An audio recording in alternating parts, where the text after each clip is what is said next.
It's the intel about the next generation of Bulldogs. This is Before the Hedges, brought to you by Kroger. Let's go, I'm a Bulldog. Welcome in, DawgNation. I am Kaylee Mansell with DawgNation recruiting insider Sentell. Excited to be here on a Tuesday night. We are officially 8 days out from National Signing Day.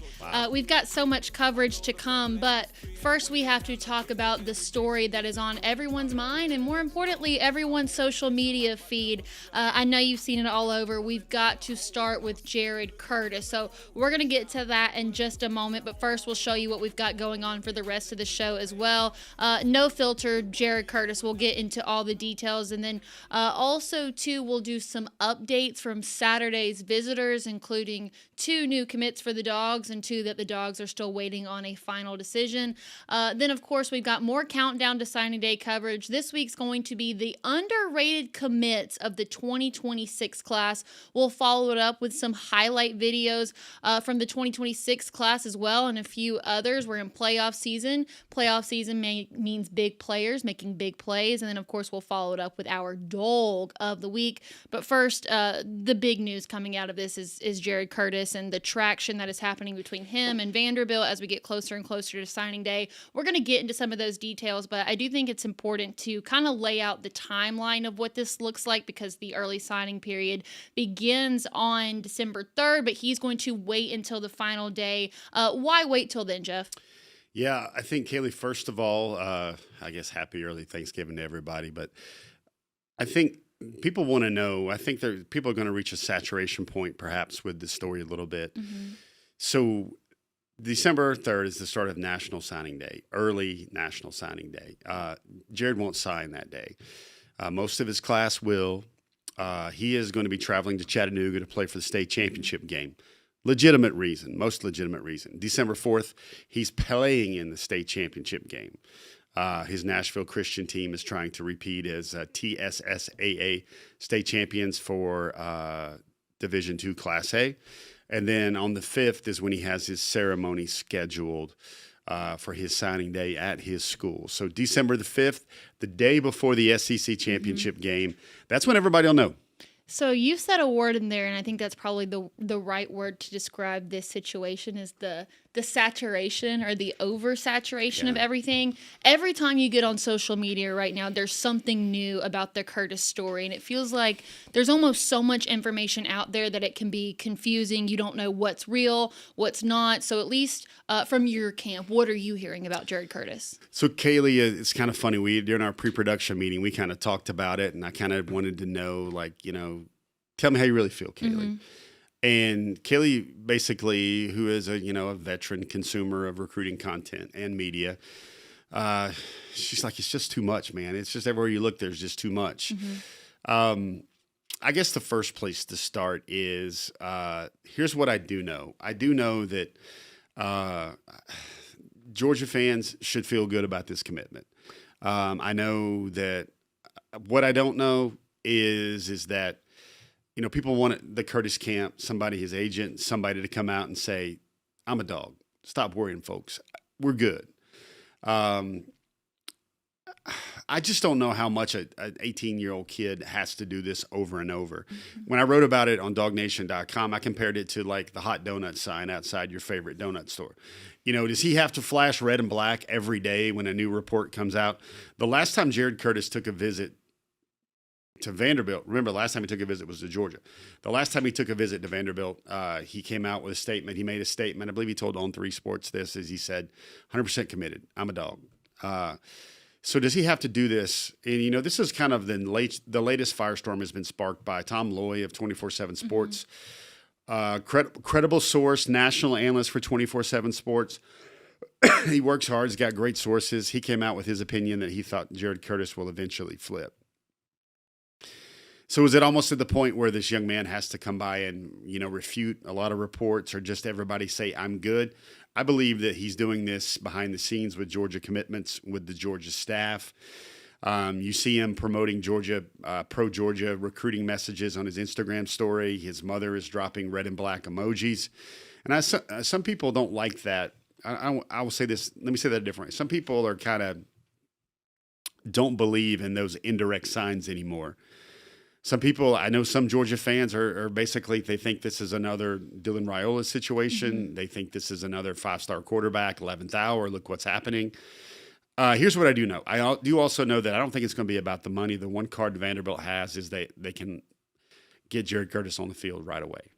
Well, I think the tricky thing, at least on my end, at first, this has been a pretty slow cycle since the summertime when it felt like everybody was building their classes. So you saw headlines here and there about the situation. And it's like, okay, you got to have something to write about. You got to, stay busy in your job. But now as more and more stuff has come out over the last 2 weeks, and you've got really credible people in the industry going out of their way to not only write about these things, but also talk about these things. I know that Steve Wiltfong had mentioned he thought that Jared Curtis would go to Vanderbilt if Clark Lee stayed. And so here's the thing is at the end of the day, in my mind, I do feel like he ends up staying at Georgia, but when it's a recruit of this caliber, you have to take some of this seriously because people are going to throw everything they can at Jared Curtis and attempt to get him to flip. So like you mentioned, the one thing that Vanderbilt does have to offer that Georgia cannot is the chance to start immediately, as well as being close to home, similar to Dylan Raiola. So I think it's tricky for Georgia fans. They've been burned once in this situation before. Also, we know that 18-year-old boys are not the most reliable people out there. I mean, is there any other reason that's appealing for him to go to Vanderbilt with the exception of being able to start immediately? I think it's really play right away, Kaylee. Let's also keep it real, or at least try to as much as we can. I like how you said, listen, I've been doing this a long time. You can kind of never say never anymore, especially now in the age of NIL. And listen, everybody's not going to believe it when it's about money because there's this truism in life. When someone says it's not about money, it usually is about money. Kaylee, he could be having this problem and worrying Oregon Duck fans right now to death because if it was about money, he would be committed to Oregon, perhaps another SEC school like South Carolina. I think he's chosen Georgia twice. There's a lot of pro-Georgia people in his circle, and he's chosen Georgia twice because he wants to play in big games. He wants to win national titles and SEC titles. He wants to be a Heisman contender. He wants to win a Heisman. He wants to be a number 1 overall draft pick. And the one school that has that, plus the stability that Jared is looking for, is the University of Georgia. Mike Bobo played there, coached there, coaching again, tight with Kirby, the head coach, not going anywhere. There's really true stability there at Georgia. And he can look to Mike Bobo and say, okay, basically he did the same thing I want to do with Matt Stafford. Was 20 years ago. But then Brandon Streeter, who's also an analyst on the staff, was a QB coach, offensive coordinator, I believe, at some point during his time at Clemson, who did that with Trevor Lawrence back in 2018. So Georgia can offer a lot of things. The practice field environment where he's going to get better, he's going to develop.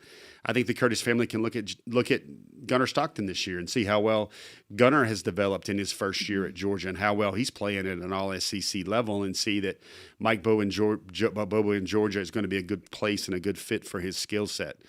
Okay, let's also be honest with folks out there. This is a media business, and media is paid and compensated and evaluated by eyeballs. And there's no way to get quicker eyes on a story than to say the number 1 quarterback in the country is leaning, or there's something there, or there's something you feel. And I'm not painting anybody out as that they're chasing clicks, but there are people that if they're hearing things and there's anything to this, it is their job to at least put it out there because it is a story, because people don't want to be like shotgunned, let's say on December the 2nd or December the 3rd.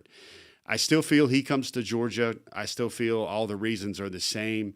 I still feel that, this is just, part of the reason why people, maybe get a little fatigue right now with recruiting and everything else like that.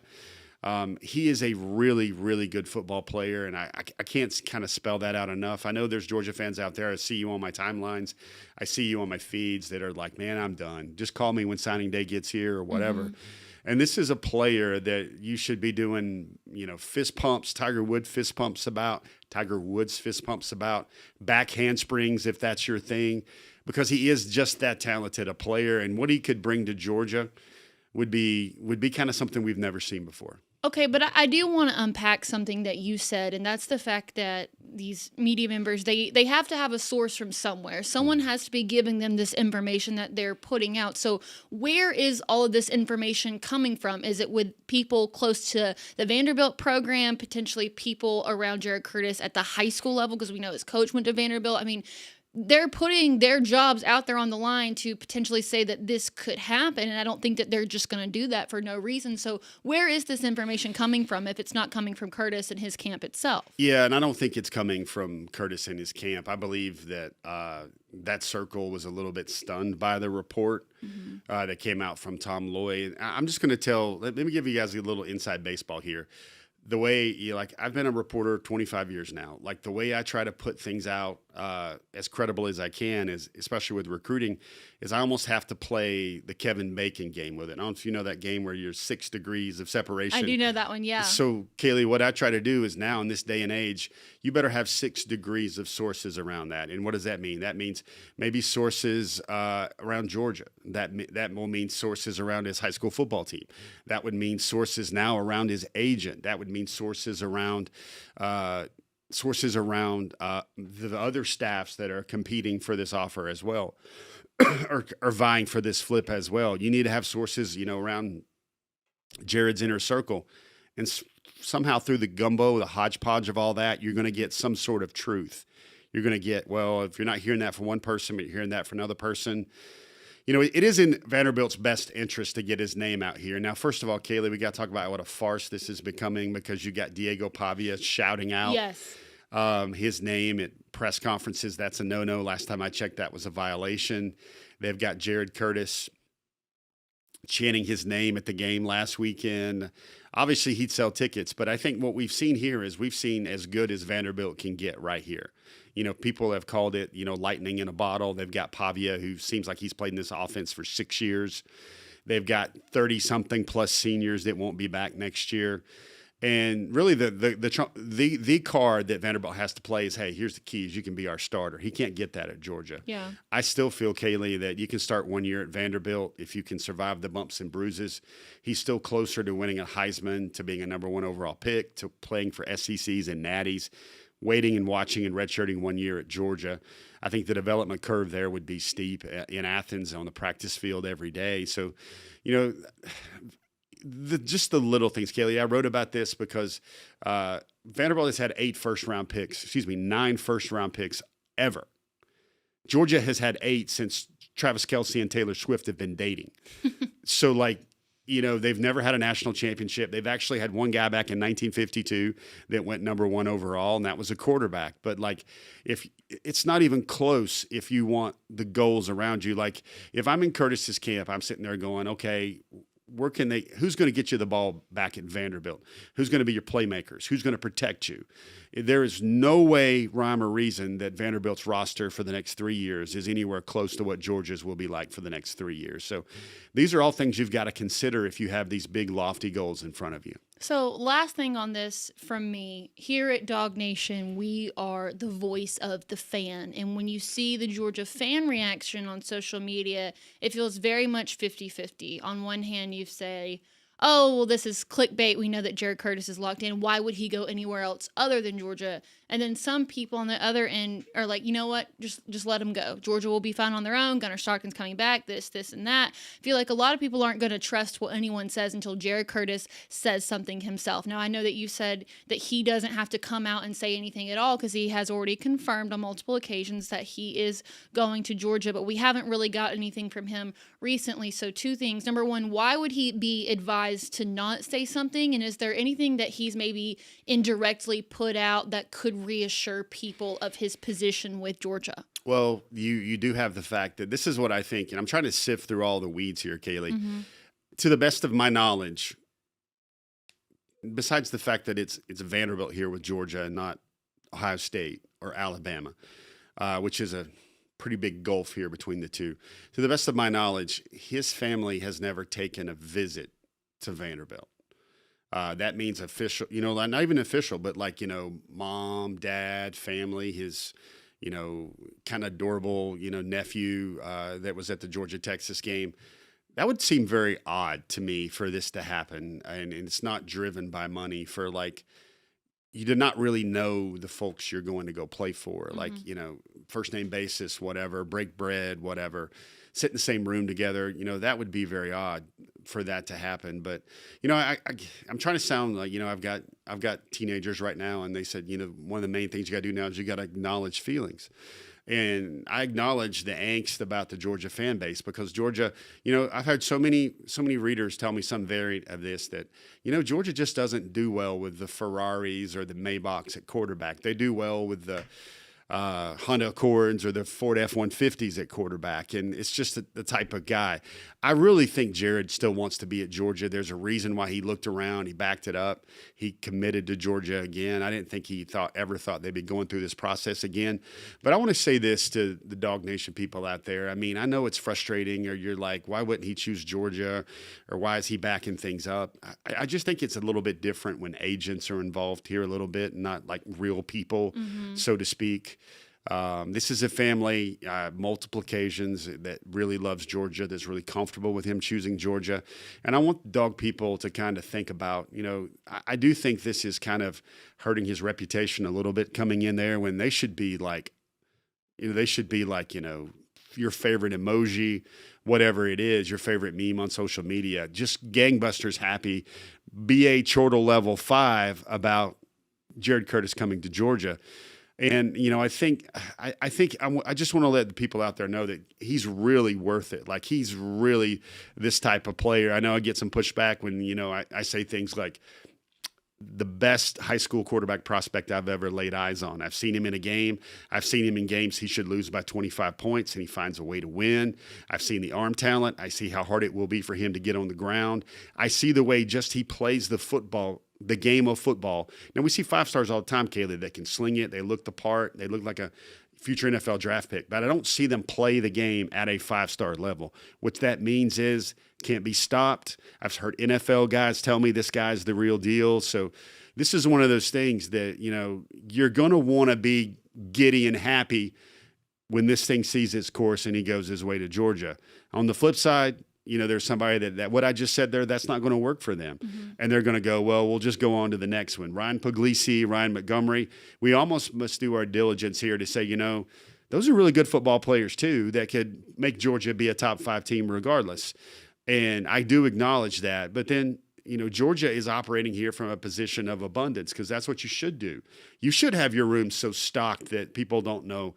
People are going to transfer left and right if this guy comes out and he's the real deal or whatever. That's what Kirby Smart is paid to do, to make sure that quarterback room is as stocked, you know, thicker than it possibly can be. And then there's Jaden Wade coming up in 2028, who's also the nation's #1 quarterback. So there's a yin and yang to this thing. But, you know, this is one of those prospects that people that say they're really tired of recruiting and they're really tired of all this with money's involved or whatever, or flip-flopping or whatever.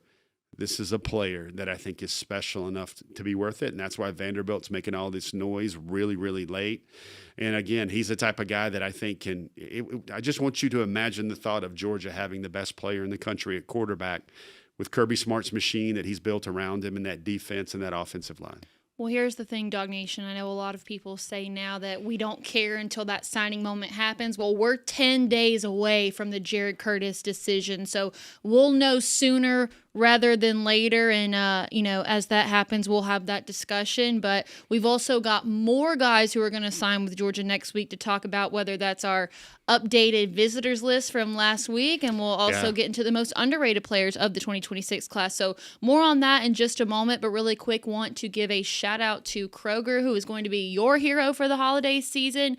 Thanksgiving is in 2 days. I'm really excited to go home and be with my family. But Kroger is making it really easy for all of your Thanksgiving needs, including turkeys, sides, spirits, and more. If you go to Kroger.com/Thanksgiving, they've got all of your last-minute essentials, plus the top Thanksgiving deals. So as it gets closer and closer, make sure to check out our friends at Kroger, either your local Kroger store or go to Kroger.com/Thanksgiving. All right, now let's move on and talk about something else. I'm excited for this. A shorter visitors list for Charlotte last week, but I feel like a lot of stuff came out of it for the Dogs, starting with one of the newest commits. Georgia finally flips the 4-star linebacker, Elijah Littlejohn from Penn State, number 408 overall in the class, but the number 31 linebacker out of Charlotte, North Carolina. What did he see that he liked from the Dogs on Saturday, and what are the Dogs getting out of Elijah Littlejohn?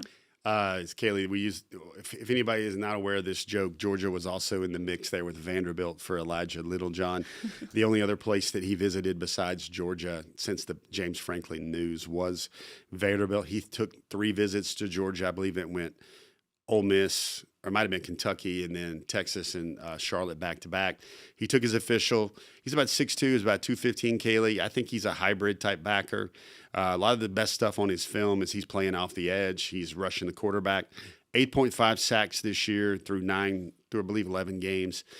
He has 20 quarterback hurries. He's the type of guy that I think will look a lot like maybe a Christopher Jones type or, one of those types where Georgia brings him in as a linebacker. He's not an edge, Kaylee, because he's not 6'4". He's about 6'2" and 215. But he's a guy that can do a lot of things. I think predominantly he will be an in-the-box backer for Georgia. This was facilitated because Shadarius Tootle. Yes. We remember he flips to Auburn, which creates room in the class for Georgia for another linebacker. And Elijah Littlejohn was like, I'll take that spot. Yeah.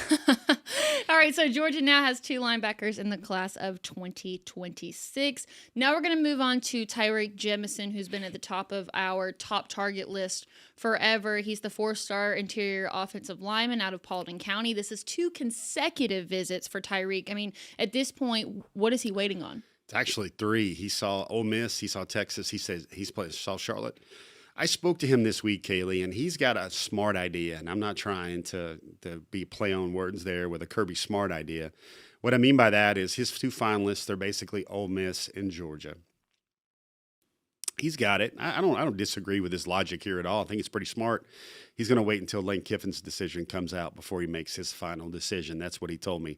He wants to sit there and make sure that, hey, if Kiffin stays, that makes Ole Miss a little bit stronger of a candidate, or if he don't want to make a decision perhaps and not really evaluate Ole Miss as he should. That having been said, I think Tyreek Jemison is a really nice man, nice young man. I think he's trying to be kind to all parties considered here. It sounds like it's going to be very, very hard for him to say no to Georgia. They showed him a lot. They've shown him that, excuse me, how he can kind of be the best version of himself. Like, he took his official. He loved it. It was amazing. He told me probably the best part of his official visit was he sat in Kirby's office for about an hour. Wanted man, obviously get an hour of Kirby Smart's time anytime.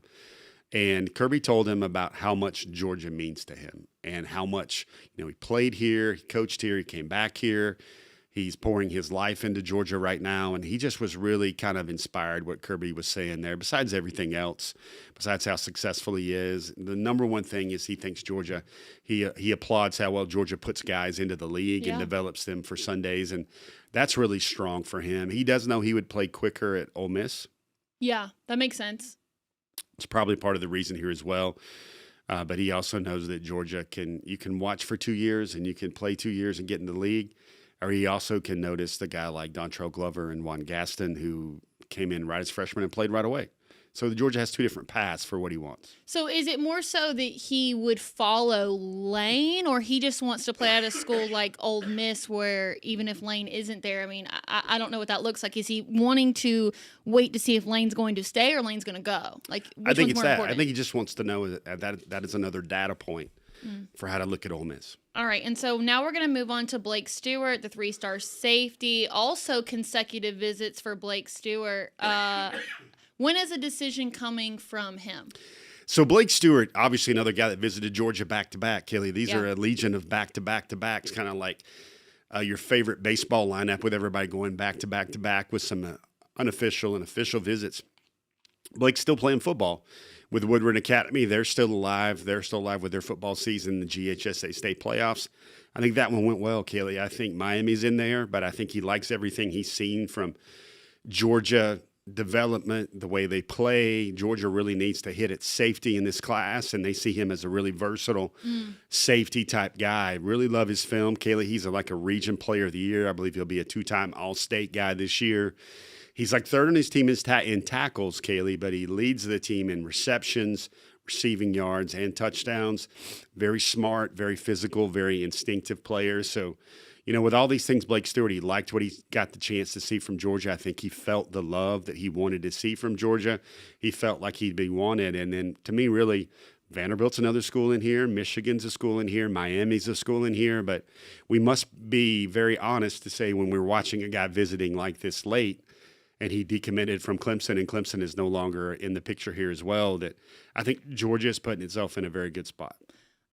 I don't want to say that we saved the best for last, but we might be in this case because glory, glory, hallelujah. There is interest from a 5-star running back, not just any 5-star running back, Jeff. It's the number 1 running back in the class of 2027. Had a lot of good things to say coming out of his Georgia visit. I mean, how big of a deal is this between Kemon Spell and the University of Georgia? Oh, my goodness, Kaylee. You didn't tell me that was coming. A glory, glory, hallelujah. That's how I felt. Maybe we need a, Brandon's chortle. That's your now signature. You're praising the Lord or something like that. They needed, like I said, they need 2, minimum 2, at least 3.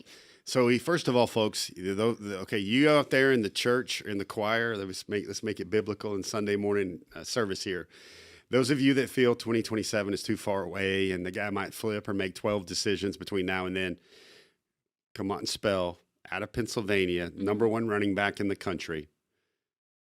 There was trending to Notre Dame after he decommits from Penn State. James Franklin, that was the in-state school.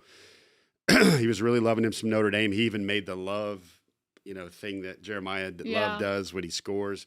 He did that on some of his scores, Kaylee, when he's putting up like 400 yards and 5 touchdowns every week in Pennsylvania high school football. And maybe it's not Georgia or Texas or Florida, but it's still pretty good.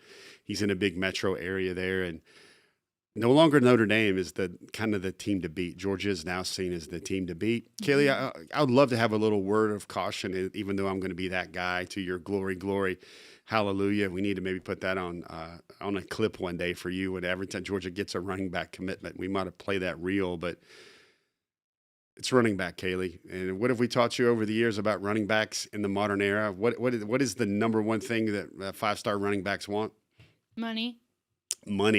Have we seen that story with Savion Hyder before? Have we seen that story with the number 1 running backs in several classes before? Mm-hmm. It's a money thing. So he may love Georgia right now. I believe Georgia did blow his doors away with how well that it's done. But here's one thing, a word of caution with every 2027 commitment right now is, Kaylee, here's what's happening. These guys are committing right now when numbers haven't really been talked or exchanged at all. That's one of those things that lets you know that all these recruitments for 2027s, they're not really all around the bases yet in terms of that, but, Mr. Spell can certainly pick them up and put them down and make things happen. But, Georgia, I know what Georgia fans love to hear. And anytime that they can hear that the number 1 running back in the country or a 5-star is liking them some Georgia football and liking the Dogs right now, I'm pretty sure they're going to be there for it. Yeah, as you mentioned, the crystal ball still looks like it's pointed at Notre Dame, but I mean, just based on what he said, the traction that's building, also just seeing what the young Georgia running backs have done and how they're not afraid to get them in early, I think that's a huge selling point for the Dogs, and they need to stack up on running backs in this classes. I know that they're going to need to put out a lot of money, but they don't necessarily have to have a quarterback in the class of 2027 if Jaden Wade remains in 2028 and Jared Curtis sticks. So you do have more money to put towards those premium positions. So really hoping that as we cycle out of 2026, we get into 2027, that's somebody that I'm really hoping appears on that commitment early, really manifesting that for the Dogs so we have more to discuss. So one more thing to make you feel better about that. By that time, Nate Frazier probably should be sprinting to the NFL, Chauncey Bowens as well. Yeah. So Georgia would have some running back cap dollars. I know it feels terrible to say that like it's an NFL team, but some cap dollars would be available at the running back position. All right, so moving on, we are going to talk about some 2026s, specifically the most underrated guys in the class. But as we sit here on a Tuesday, it's not just because it's Thanksgiving, but because we've got a big game coming up on Friday. That is Georgia and Georgia Tech. And, of course, when we're on the road, even though it's not really on the road, I have Jeff Sentell by my side for DawgNation Game Day. It's going to start at 1:30. We are going to be live from the field at Mercedes-Benz Stadium. We'll also be joined by guests like Cody Chafins, as well as Connor Riley. And we're going to talk all things Dogs and Jackets. So join us 1:30 on a Friday for DawgNation Game Day.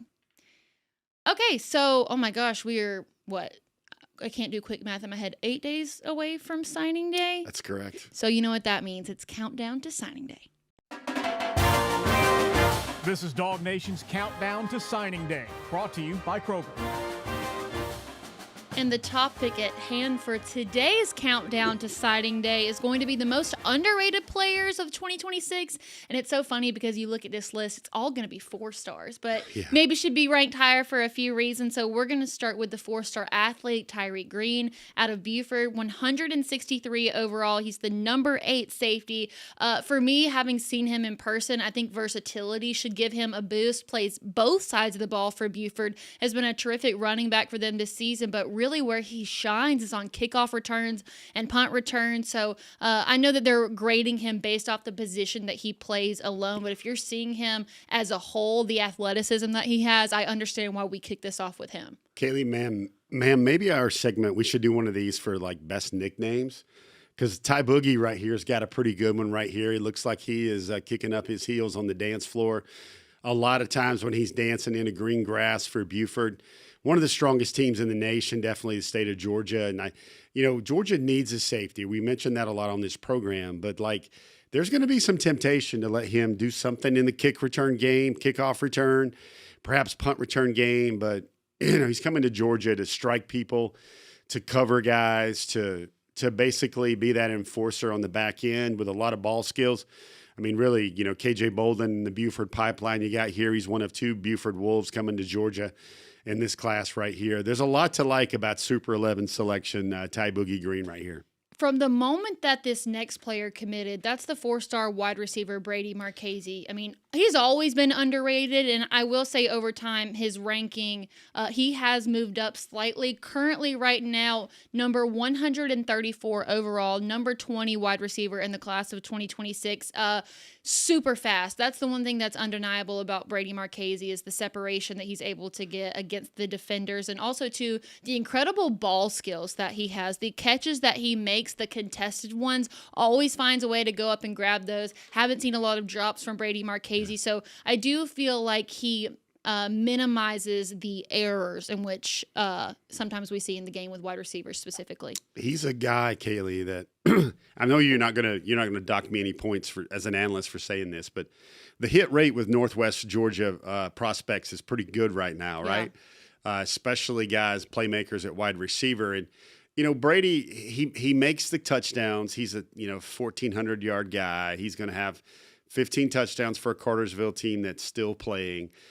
You see him now. Cartersville's using a little trickeration and getting him the ball in run plays or getting the ball in his hands on carries in a variety of ways. But the one Brady Marchese story that sticks out to me is when his coaches and his team tell me, the one guy on our whole team that maybe nobody wants to mess with or you want to go down the dark alley with is Brady Marchese. Yeah. I just love that story because you got to block to get the rock. The physicality Georgia's receivers will have to show on the perimeter. And he's that guy when, if coaches want the practice isn't going right and coach blows his whistle and says, all right, give me 2 right here. Let's go at it. Old school style, Oklahoma style, that Brady Marchese is kind of one of those guys that nobody really wants to mess with. Kaylee, I cannot say how much cool that is for that to be your playmaker wide receiver under 200 pounds that everyone says that about. So this next one is really interesting. That's the 4-star cornerback, Justice Fitzpatrick, number 58 overall, number 6 cornerback in the class. Now, he's had a lot of playing time at a really good high school program. That's St. Thomas Aquinas. He got meaningful snaps as a freshman. I can't help but wonder if maybe the injuries that he's had throughout his high school career kind of prohibited him from getting into that 5-star rank because a track and field guy, super athletic, also 6'1.5", so that's a good size for a cornerback. So is it just a matter of the injuries, or is there something maybe else that's kind of holding him back from getting into that 5-star territory? Kaylee, I think you covered it well right there with your opening comments. This was a year, the reason why he's underrated and some people might roll their eyes, this was a year where I kind of thought he would push for the 5th star because he was right at the edge of it, right at the periphery of it at the beginning of his senior year. Of course, he got hurt. He missed half the year, and I think some of his recruiting rankings have dropped to where I think on the composites he's at 58, but other sites have him now in the 100s. And Kaylee, this is almost recruiting analyst malpractice to say that they're 150-ish player players better than Justice Fitzpatrick. I think he's an ideal Kirby Smart DB. What I mean by that is he can run. He has ball skills. He's physical. He has great football awareness, high football IQ, and he's just really tough. And all those things Justice Fitzpatrick has, along with the Fitzpatrick bloodline, his older brother Minka, I think. Kelly, there is a little bit of noise still with Miami folks chirping about they're going to try to flip him or whatever. I don't see that happening, but Minka is obviously his older brother. Kirby coached him and recruited him at Alabama. So those family ties go back a long ways. And, Mr. Fitzpatrick, I think he's going to be a very, very impressive defensive back for Georgia. So the next guy we're going to talk about is the 4-star safety. That's Zach Fort, 191 overall, number 17 safety, IMG Academy, 4-year starter. I mean, the tape really speaks for itself. I can't help but wonder maybe, though, if he's just in that 191 spot because he might be a tad bit undersized for a safety. He is. And, you're thinking about him and you want to play or parallel it. You think about a guy like Javon Bullard, perhaps, or a guy like maybe Tykees Smith a lot, that guy that can play that slot, can be that star. And, especially in the run game, Kaylee, there's a lot of things to like about Zach. First of all, he's all serious, all business. The fact that he's been a 4-year captain at IMG Academy really stands out when you be a freshman and a captain on that football team because you really get it. But then he's also very good in the box, Kaylee. He strikes people. He's very smart. He plays fast. And I think the one thing that maybe keeps him from being, upper crust prospect, one of those elite guys is he's really, at 5'10", 5'11", and about 190 pounds. And that's not the prototype. But Georgia does very well with guys like this. You think how quickly like Rayshawn Dinkins has played this year and how he's kind of moved his way up the food chain at Georgia when he didn't even show up until May. I think Zach Fort, I think Tyreek Green, those are types of guys that I can see them doing similar things for Georgia next year. I thought it was interesting because in some of the notes that the recruiting analysts on sites made, they did point to the undersizing, like you said, right around that 5'10" and a half mark. But now the thing that we're seeing is college football players, especially college football freshmen, are getting younger and younger and younger. They're reclassifying. They're starting school earlier. Zach Fort is on the older side of the high school and as opposed to these 17-year-olds that we see now. And they viewed that to be a negative thing because maybe he doesn't have room to physically develop more. But honestly, I kind of view that as a positive with him being older, being more on the mature side, being more ready to kind of step into that role and really fit that Georgia culture. Kelly, I don't know how to adequately describe that, but I'll try. I want you to picture a room. And these are all alphas in the room, like 6'5", 300 pounders, really impressive offensive linemen, linebackers, and somehow this 5'10" and a half, 190 pound guy comes in the room, starts talking. It's the way he carries himself. It's the way he handles his work. It's the way he goes about his business every day in practice, the way he goes about his business in the weight room. And he just kind of attracts respect.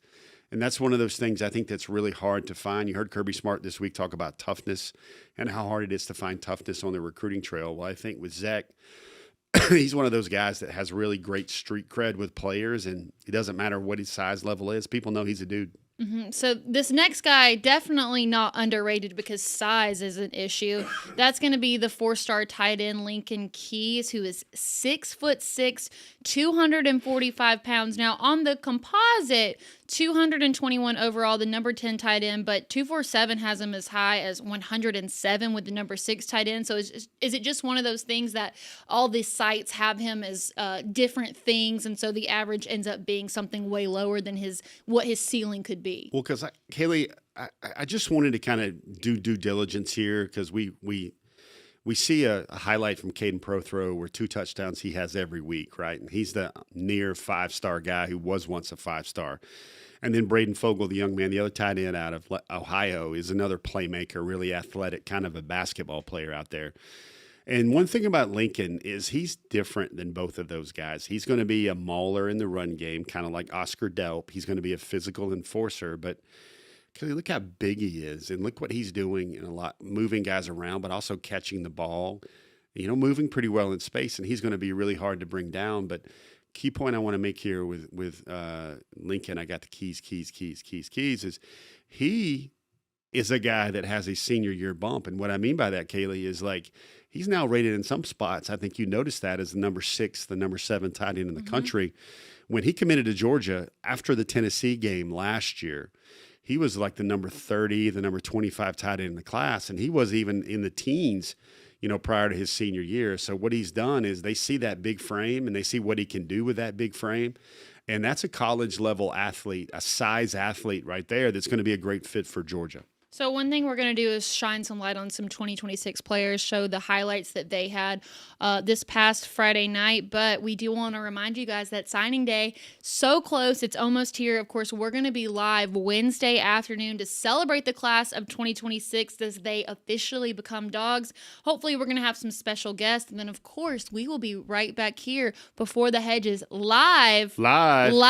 We will be here live at 7 o'clock to break down what the Dawgs officially have. No longer talking season. It's pen to paper. So we've got a double signing day special. One in the afternoon, one live with me and Jeff next Wednesday at 7. Well, except for that one guy. Yeah, I mean, that's the one you probably all are going to be tuning in for. But we got to celebrate the other ones. This is a really, really big class for Georgia. Number 2 class in the country. Lots of guys on the offensive side. Kaylee, one of the early tidbits people want them to know, that there's no 5-star on defense this year. It's actually headlined by the offensive guys in this class right now. Yeah, and we'll see that when we do our class breakdown here in a moment. But first, what we're going to do is show you some tape. This is Mansell's Details.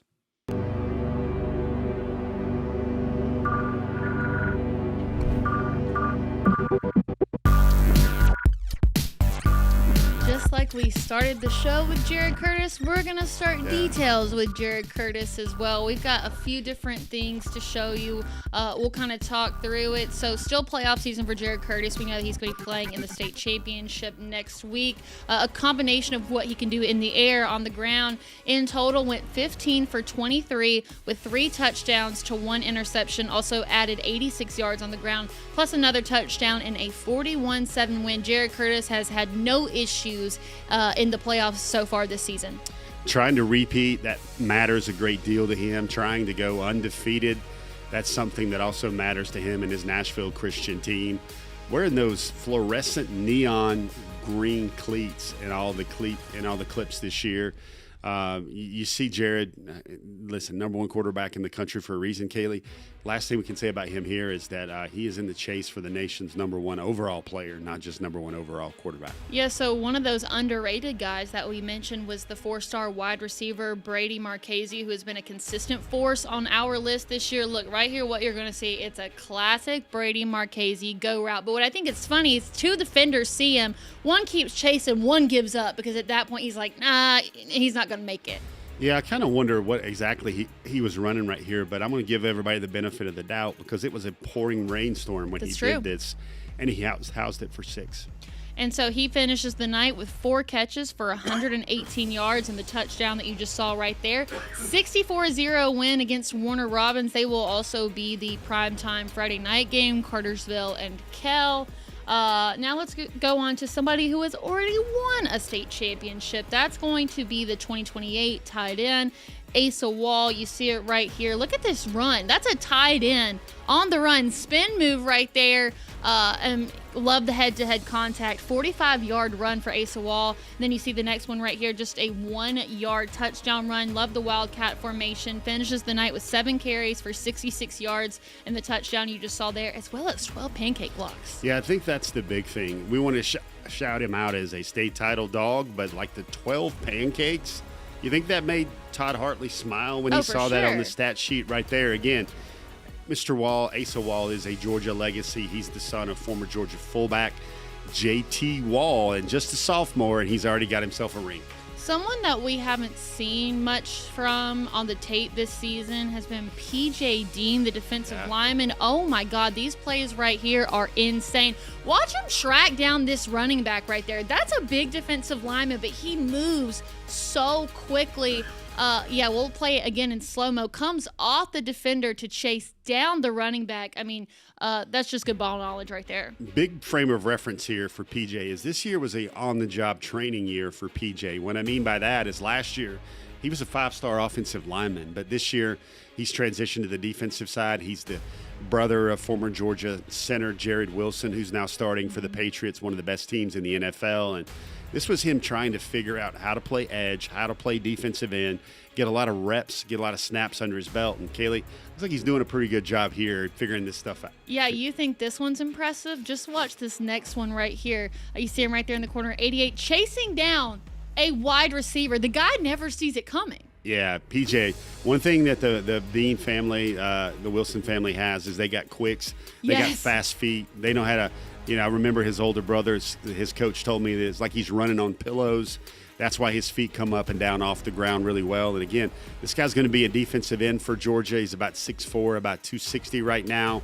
He's going to be an early enrollee. That's a guy Georgia had to fight South Carolina for and some other schools. And he's a guy that I think, we definitely could have put him under the under the radars, Kaylee. But again, this guy's like the number 92 player in the country. So I don't know how well served that would be, but that's one of those guys. Every Georgia class has people that we don't talk about enough, and PJ's one of those guys. Yeah, but the size to quickness ratio is something that NFL scouts are really going to love to see in the future. So I'm excited to see PJ Dean in the red and black. All right, let's move on to Tyreek Green. Now, listen, I got to be honest with you. Kickoff return, it gets called back.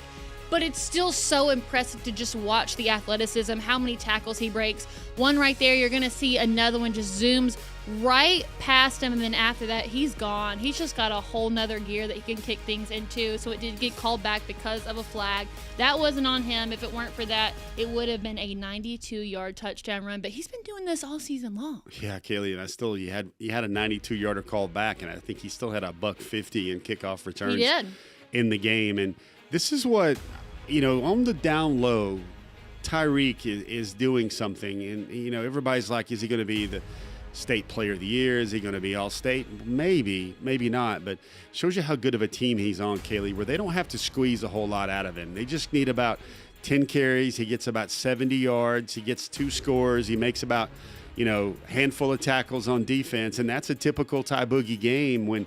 Meanwhile, you got to remember he's doing the work of 2 players every week, but it's just not that 22 carries, 199 yards, because Buford don't need that. They don't need that. Yeah, so he finishes the night 61 rushing yards, 2 touchdowns, 6 tackles, and as Jeff mentioned, right over 150 kickoff return yards. I don't cover the state championship, so I think I'm allowed to say this. I'm going to put my crystal ball in right now that Buford will be the 6A state champion because of guys like Tyreek Green.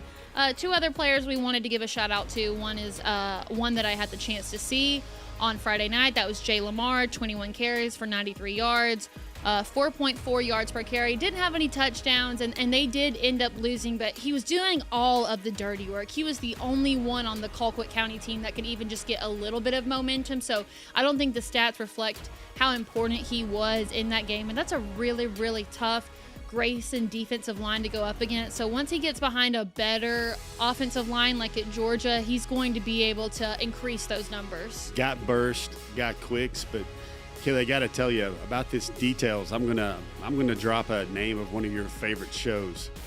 It's starting to look like Survivor with these dog commits in the playoffs, right, ma'am? You're seeing all these guys, and the seasons are ending. Everybody's getting into week 2, week 3 of the playoffs, and the pool of guys to pull from is getting smaller and smaller while the stage keeps getting bigger and bigger. Wow.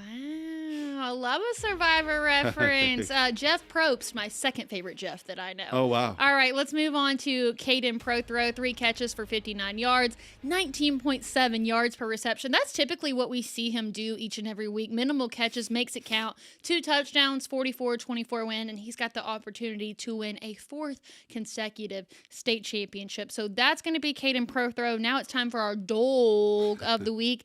Let's get to it. I'm a big dog, no leash, you all part, no teeth. That's a whole lot of wins on me. That's a whole lot of wins on me.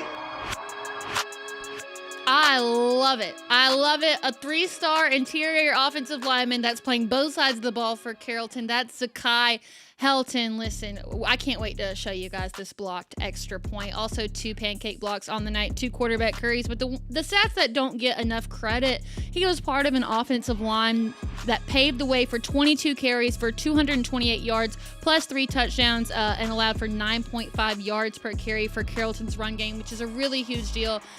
We could have also put him in that category of underrated 2026 guys. He's got a big opportunity this week.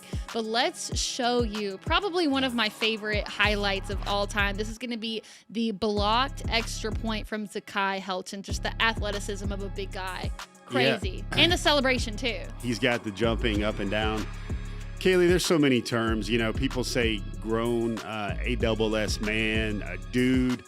This guy's really a junkyard dog on the field. That's what I feel like. You're going to see these clips, and he is an absolute animal with what his job description calls for him to do, and then when he does it, and this is just gravy right here for him getting a block kick. And he's going to be an interior offensive lineman at Georgia, but he does play both sides of the ball for Carrollton, and just in the same way that he protects his own quarterback, he's getting after other teams' quarterbacks too. You see him right out there on the edge, and I mean, man, look at that. You got to block that. That gave me a little bit of whiplash. You got to block that guy. That seems like one of those seatbelt commercials with crash test dummies from like 10 years ago or whatever. But, you know, first of all, he's lined up as an edge. Yeah. His hand isn't even on the ground. He's in a 2-point.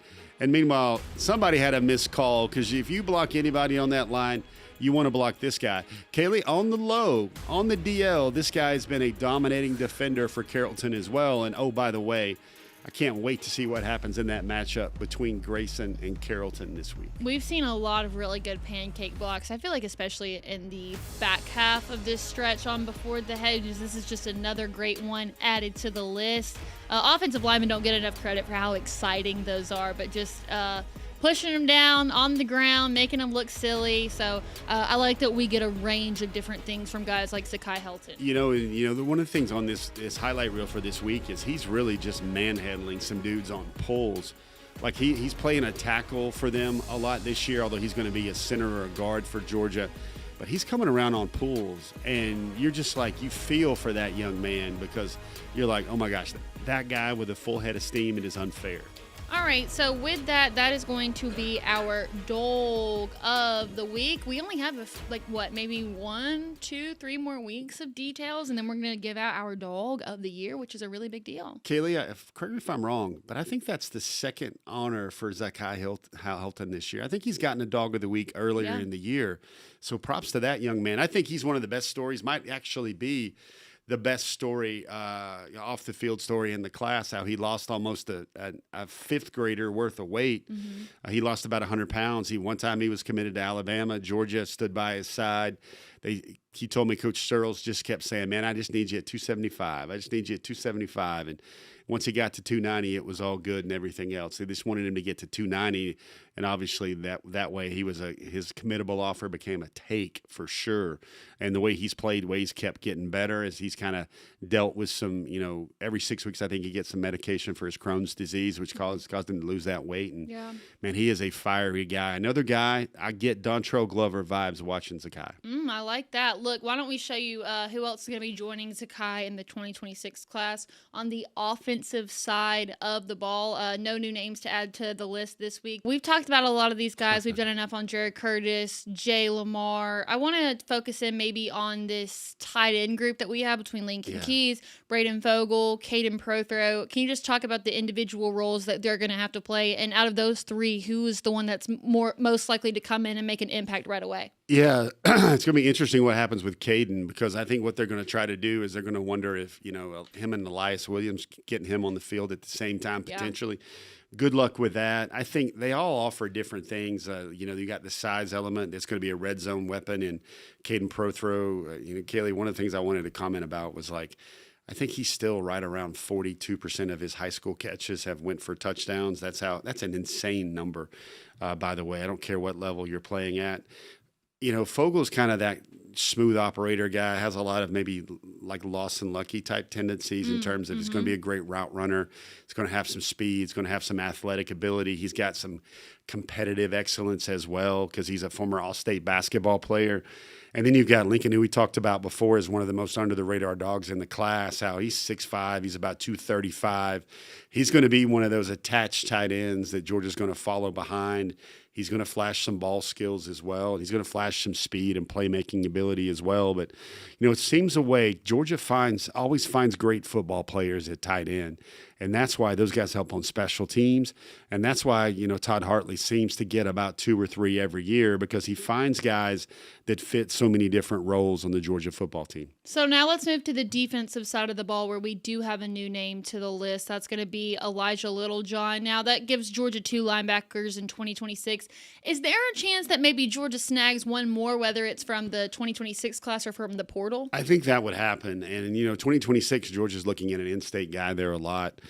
I believe he's at South Gwinnett, currently committed to Coastal Carolina. And, is that a full scholarship guy? Well, it's kind of different. You got to look at it now where you get 105, and that's what you get. You don't get any walk-ons. But, one of the topics I think we get a lot, Kaylee, and I just want to give folks an update on it, is, one of the major storylines heading into the National Early Signing Day next week is, what's going to happen with Seven Cloud and Chase Calicut. I don't think Seven Cloud stays in the class. I think that's been consistent for a while on this program, perhaps almost the entire season. But I think there's a little bit of a chance there with Chase Calicut. Is the door wide open? I don't think so. But, that DB, that cornerback out of Texas, is going through some legal trouble, has gone some serious charges. He's got to work his way through. But, when that court case kind of has to run through due process and go through the system and everything else. Do I sit here and say that name will be announced on National Signing Day? I don't think so, by the Georgia Bulldogs, but I don't know. There might be some hope for him maybe joining the class later on as well. You see there, you've got all these lists of guys right there, so that obviously means defensive line. Potential additions to the class, we mentioned Tyreek Jemison as well. Earlier in our show, we're going to mention him again in a second. And then there's also the young man out of Woodward Academy as well here on the breakdown. So, just kind of giving you a little bit of a heads up about you're going to have to extend some of those text fields a little bit there in your wonderful class breakdown slide here. And then, of course, we couldn't forget about special teams. Of course, Georgia does have a punter and a kicker in this class, and Heron Zarakat, as well as Wade Register. Now we'll move on to the snapshot. Things change a little bit when you add another guy to the list. Now, there was a change that happened over a very brief period of time. Georgia moved to number 3 in the class rankings after being back at 2, but with the addition of Elijah Littlejohn, they moved back up into that number 2 spot, which is where they're more than likely going to end up staying. And with that, let's go ahead and move on to the top targets. The smallest one that we have had all season. Right now, it is just Tyreek Jemison and Blake Stewart. And I know that you had mentioned that Tyreek is going to wait to see what ends up happening with Lane Kiffin, but between these two, do you feel like at the end of the day, the most likely scenario is that Georgia gets them both, or do you see Blake Stewart having a higher chance of going to Georgia than someone like Tyreek? I think it's probably likely Georgia finishes with 2 for 2 for these guys. It's going to be wait and see. And, Kaylee, very honestly, I think a lot of these guys won't want to wait till, people, I get this question a lot. Will there be like a ceremony you go to where somebody's going to commit and announce his signing at the same time? I think in this day and age, schools want to know. They want to have their numbers and maybe all their ducks in a row a little bit better. So I would expect Stewart and Jemison to have made their decisions before early signing day next week. Mm-hmm. There's some other names. I don't know if Georgia, will have you saying glory, glory about a running back in this class, or thank the Lord like you did so eloquently earlier in the program. If you're just joining the show right now, you got to go back and find that. That's like the Easter egg with Kaylee, with her, saying hallelujah and praise the Lord when we start talking about a 5-star running back in the 2027 class right there. But there's not a lot of juice left. There's considerable juice considering Georgia's number 1 committed guy, as we opened the show with. There's some drama, there's some intrigue there with that, but as we stated earlier, we do still think Jared Curtis winds up a Dawg. All right, so want to thank you guys, first of all, for joining us on a Tuesday night. Don't forget, Friday, me and Jeff, DawgNation game day at Mercedes-Benz Stadium, 1:30, and then, of course, we're going to have signing day coverage next Wednesday. One will take place Wednesday afternoon, and then, of course, we'll be back here for Hedges on Wednesday night, 7 o'clock. That's live. Just final thought, I want you guys to have a great Thanksgiving, enjoy it with your family, and then so excited to get some really good football games on Friday. So with that, y'all have a good Thanksgiving, and we'll see you right back here next Wednesday, 7 o'clock for National Signing Day. I want the best in life, I never settle. I'm a bulldog, so Georgia who won't pick it. I love the family atmosphere.